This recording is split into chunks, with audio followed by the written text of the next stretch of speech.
جناب مفتی احمد صاحب کوئی ایک واقعہ سرکار دو عالم صلی اللہ علیہ وسلم سیرت کے ایک پہلو عاجزی کا جو پہلو ہے میرے آقا صلی اللہ علیہ وسلم کا، ان کو مختلف اوقات میں جو اس کا ظہور ہوتا رہا. مثال کے طور پہ نبی کریم کہیں سے گزرتے، بچے کھڑے ہوتے، بچوں کو سلام فرمایا کرتے تھے.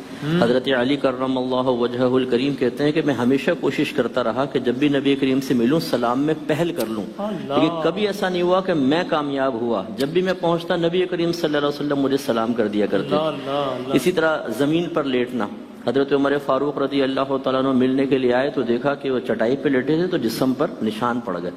تو آپ نے عرض کی یا رسول اللہ، آپ رسول ہیں اللہ تعالیٰ کے، آپ کا یہ معاملہ اور کیسر و کسرہ اپنے محلات میں. نبی کریم صلی اللہ علیہ وسلم نے ارشاد فرمایا کہ عمر کہ آپ اس سے راضی نہیں ہیں کہ دنیا ان کے لیے ہو اور آخرت ہمارے لیے ہو. اسی طریقے سے ایک صحابی نے آفر کی، سرکار کہیں جا رہے تھے، وہ گدھے پہ سوار تھے، یا رسول اللہ تشریف فرما ہو. سرکار نے ارشاد فرمایا کہ جو صاحب سواری ہوتا ہے آگے بیٹھنا اس کا حق ہے، تو تم آگے ہو میں پیچھے بیٹھوں گا. اس نے کہا رسول اللہ آپ آگے بیٹھیں. فرمایا اگر تم اجازت دیتے ہو صاحب حق ہو تو میں آگے بیٹھ جاتا ہوں. اسی طریقے سے میرے آقا صلی اللہ علیہ وسلم اپنے خادموں کے ساتھ چکی پیس لینا، جانوروں کو چارہ ڈال دینا، بازار سے خود سودا سلف لے کر آنا. اور یہ علماء نے لکھا ہے کہ جب کبھی گھر والے یا کوئی آپ کو پکارتا تو اکثر آپ جواب میں کہتے ہیں لبیک انا حاضر، لبیک میں حاضر ہوں. یعنی ایسا نہیں کہ میں. اور جب خاص طور پہ فتح مکہ کا موقع آیا، اکثر فاتحین جب مفتوحہ علاقے میں داخل ہوتے ہیں تو اکڑ کر اور اونچے، لیکن میرے آقا صلی اللہ علیہ وسلم نے کالا امامہ شریف زیب تن فرمایا اور اونٹنی پہ سوار، اور کہتے ہیں کہ اتنا سرکار جھکے کہ آپ کا سر اقدس اونٹنی کی گردن سے مس ہو رہا تھا. جھک کر پھر میرے آقا صلی اللہ علیہ وسلم داخل ہوئے. اسی طرح اکثر صحابہ کرام سے ارشاد فرماتے کہ میرے آگے چلو، میرے پیچھے نہ چلو، اس لیے کہ میرے پیچھے فرشتے چلتے ہیں، میرے پیچھے کو فرشتوں کے لیے خالی کر دو.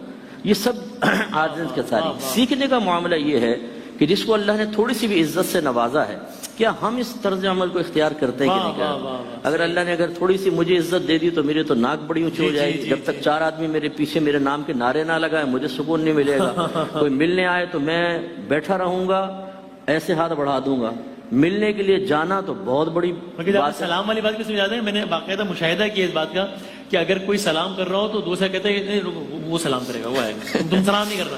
یعنی عزت میں کمی کا باعث سمجھا جاتا ہے کہ یار تم کیوں سلام کرو، اس کو کرنے دو نا آگے. اب تو پوسٹرز کے اندر اگر نام بیچ میں جس کا بڑا لکھ دیا، بولتے بیچ میں کیوں لکھا ہے، اس کا لکھ دیا، میرا سائڈ میں لکھا ہوا ہے، اس کا اتنا بڑا لکھا ہے میرا اتنا چھوٹا.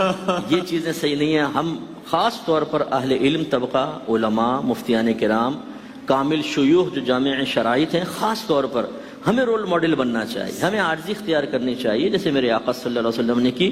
ان کی سیرت اگر ہم نہیں اپنائیں گے تو عوام کیسے اپنائے گی؟ ہم عوام کو تو شکوہ کریں، ان کو برا بھلا کہیں، ان کو خوب ڈانٹیں اور پھٹکاریں، اور جب اپنے عمل کرنے کی باری آئے تو پھر ہمارے اندر ایک تکبر، غرور نظر آئے. اور نبی کریم صلی اللہ علیہ وسلم کی سنن اور آپ کی خاص طور پہ عاجزی کی سنت کو اپنانے کے سلسلے میں کوتاہی کے شکار ہوں، یہ مناسب نہیں. اسی طرح گھر کے سرپرست، ایک صرف بات عرض کروں گا.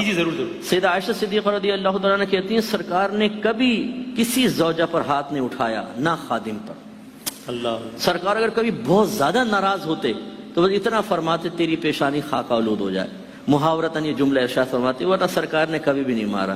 اس سے وہ ذرا گھر کے سرپرست درس حاصل کریں کہ جس کی باہر کوئی ویلیو نہیں ہوتی لیکن گھر میں داخل ہوتا ہے تو سلطان راہی یہی ہے. گنڈاسا نکال لے گا، مصطفیٰ قریشی بن جائے گا، بیوی کو ڈانٹ رہے ہیں، بچوں کے سامنے ذلیل کر رہے ہیں، اور یہ اور وہ.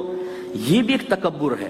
بیوی کو محکومہ ضرور بنایا گیا ہے، اللہ نے ہمیں حاکم بنایا ہے، لیکن میرے آقا صلی اللہ علیہ وسلم اپنے ازواج مطہرات کے ساتھ کیسے تھے یہ بھی دیکھنے والی چیز ہے. سبحان اللہ. سرکار نے ارشاد فرمایا تم میں سے سب سے بہترین وہ ہے جو اپنے گھر والوں کے معاملے میں سب سے بہتر ہے، اور میں اپنے گھر والوں کے معاملے میں سب سے بہتر ہوں. تو یہ جو سیرت کے پہلو ہیں ان کو اگر ہم اپنا لیں، حقیقتاً گھر میں جھگڑا، فتنہ، فساد، لڑائی، یہ تمام چیزیں ختم ہوں گی، پیارا ماحول ہوگا. اسی طرح ہم جو اللہ نے جن کو عزتوں سے نوازا ہے وہ اگر یہ چیزیں اپنا لیں تو عوام قریب آئے گی. سبحان اللہ. اگر ایک آدمی مجھ سے ہاتھ ملانے اور میں کہوں پیچھوڑو، کلف خراب کر دیا تم نے میرا. کوئی عید پر ملنے کے لیے اور میں یوں ہاتھ سے اشارہ کر دوں، یہ اس سے تو پھر لوگ ڈسہارڈ ہو جائیں گے نا، پھر قریب نہیں آئیں گے. اسی لیے علماء میں اور عوام میں ایک گیپ کی بڑی وجہ یہ بھی ہے کہ ہم مخصوص لوگوں کے ساتھ بیٹھنا چاہتے ہیں، عوام الناس کو زیادہ قریب نہیں آنے دینا چاہتے. ہمیں کسی پہ بدگمانی کی اجازت نہیں ہے, نہ میں عوام کو خدا نخواستہ یہ بات کہہ کر دلیر کر رہا ہوں, لیکن ہم اپنے خود اپنا احتساب کریں اور حقیقتاً سرکار کی سیرت اپنائیں. تو جو اس دور میں تھا کہ شیخ عبدالحق محدث دہلوی کہتے ہیں کہ بعض اوقات کنیزیں سرکار کا ہاتھ پکڑ کر اپنے کاموں کے لیے لے جاتی اور میرے آقا چلے جایا کرتے تھے. اگر کبھی کسی سے مصافحہ کرتے کوئی ہاتھ نہ چھوڑتا تو سرکار ہاتھ نہیں کھینچا کرتے تھے کہ اس کا دل نہ دکھ جائے, ایسا ہاتھ رکھ لیا کرتے تھے. یہ سیرت ہمیں اپنانے کی ضرورت ہے. سبحان اللہ, سبحان اللہ, واہ واہ, کیا کہہ رہے ہیں.